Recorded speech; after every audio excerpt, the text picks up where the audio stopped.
Hello everyone, आज हम class 11 math chapter 13 का एग्जाम्पल नंबर 2 देखने वाले हैं, जहाँ पर दिया गया हमें सीमाएं ज्ञात करनी। यहाँ पे पूरे जो टोटल क्वेश्चन है वो 5 है।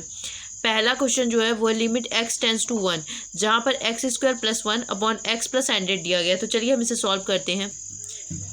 इसे सॉल्व करने के लिए सबसे पहले हमें क्या करना पड़ेगा, सबसे पहले क्या करना है, हमें देख लेना है कि ये 0/0 के फॉर्म में तो नहीं आ रहा। तो यहाँ पर सारी जो वैल्यू है वो कैसी है, प्लस में है। तो जब प्लस की सारी वैल्यू होती है तो वो 0/0 के फॉर्म में नहीं आ सकती है। तो अब हमें क्या करना है, ईजिली इन सब में 1 को जैसे x टेंस टू 1 दिया है तो 1 को हमें पुट कर देना है, और 1 का स्क्वायर करेंगे तो 1 ही आएगा, +1 अपॉन 1 + 100 देन 2/101। ये हो गया हमारा आंसर।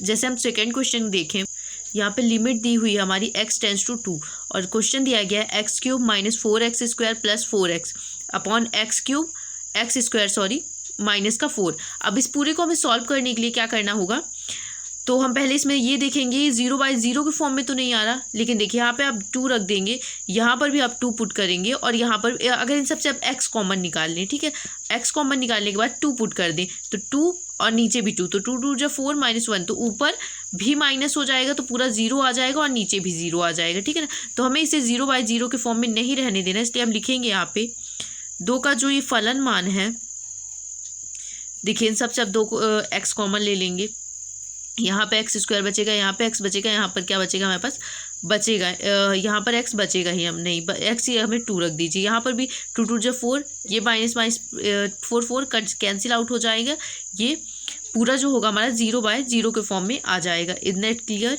यहाँ पर आप रखेंगे जैसे 2, तो यहाँ ये भी क्या हो जाएगा, 0 हो जाएगा।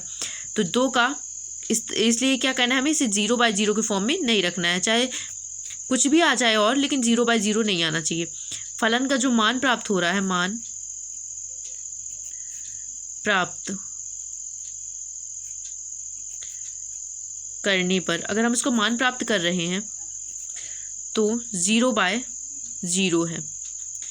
इसलिए पहले आप क्या करेंगे, पहले लिख लीजिए अपना क्वेश्चन है हमारे पास, limit x tends to 2 then x³ minus का 4x² प्लस का 4x अपॉन x² - 4। अब इसे आप सॉल्व करने स्टार्ट कीजिए। तो इस पूरे से हमें क्या करना है, लिमिट x टेंस टू 2, पूरे से x कॉमन निकाल लीजिए। तो ये कैसा बन गया हमारा, पूरे से अगर हम x कॉमन निकालेंगे तो x² माइनस का 4x प्लस का 4 अपॉन x² - 2², ये बन सकता है ना, x का स्क्वायर और यहाँ पे 4 है यानी 2 का स्क्वायर, तो a² - b² क्या होता है, a + b और a - b, ठीक है।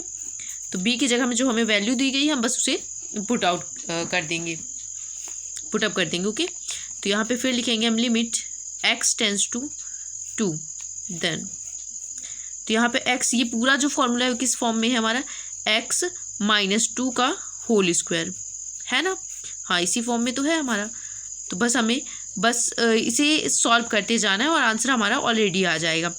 अब इससे हम लिख सकते हैं limit x tends to 2 equal to x, equal to नहीं आएगा सॉरी, x इंटू x - 2 और x + 2 लिख सकते हैं, क्योंकि ये किसका, इसका होल स्क्वायर है, सॉरी माइनस नहीं होगा, यहाँ पे माइनस ही होगा।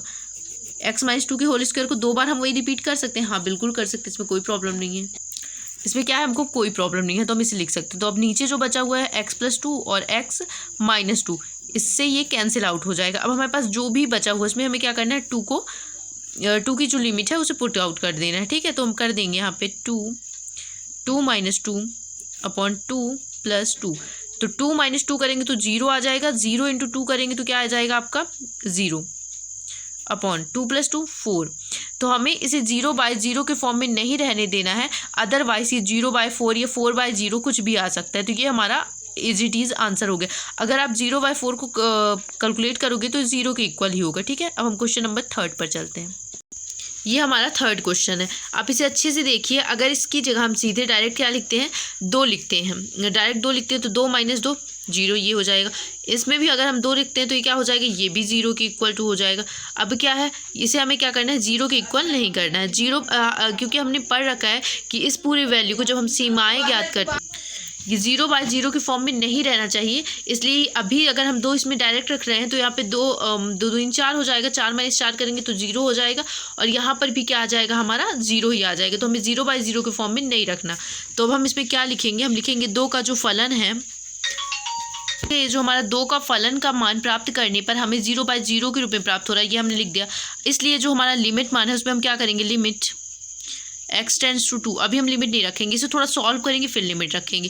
तो x - 4 यानी x - 2 का स्क्वायर हम इसे लिख सकते हैं, हाँ लिख सकते हैं। तो x माइनस b का सूत्र क्या होता है, x - 2 और x + 2। और इस पूरे को हम ने जैसे ऊपर वाला फॉर्मूला सॉल्व किया तो वैसे ही सॉल्व करेंगे। तो यहाँ पे आ जाएगा x² माइनस का 4x प्लस का 4।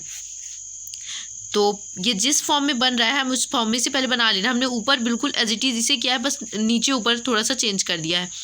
x - 2 और x + 2 देन x, ये पूरा किसका फॉर्मूला है, ये x - 2 के होल स्क्वायर का फॉर्मूला है।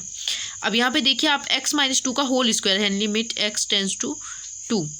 तो x - 2 और x + 2 पूरा जो हमारा है वो कैसा है, x - 2 के होल स्क्वायर को हम क्या लिख सकते हैं, x - 2 और x - 2 लिख सकते हैं, हाँ बिल्कुल लिख सकते हैं। एक x - 2 से एक x - 2 कैंसिल कर दीजिए, आपके पास बचा क्या, limit x tends to 2 x + 2 x - 2, यहाँ पर x एक और बचा हुआ है। अब हम इसमें क्या करेंगे, सीधे सीधे अपनी वैल्यू को इनिशियल वैल्यू को पुट कर देंगे। तो यहाँ पे 2 + 2 अपॉन 2 2 - 2, तो यहाँ पे हमारा आ जाएगा 4 अपॉन 2 - 2 0, और 0 का 2 में मल्टीप्लाई करेंगे तो 0 0/4 को आप कैलकुलेट करेंगे जो कि परिभाषित नहीं है। क्या आता है, ये इन्फिनिटी के इक्वल टू आता है। तो हम इसे लिख देते हैं जो कि परिभाषित नहीं है। आई होप ये क्वेश्चन आपको समझ में आया होगा। अब क्वेश्चन नंबर 4 हम अगली वीडियो में कवर करेंगे। Thank you.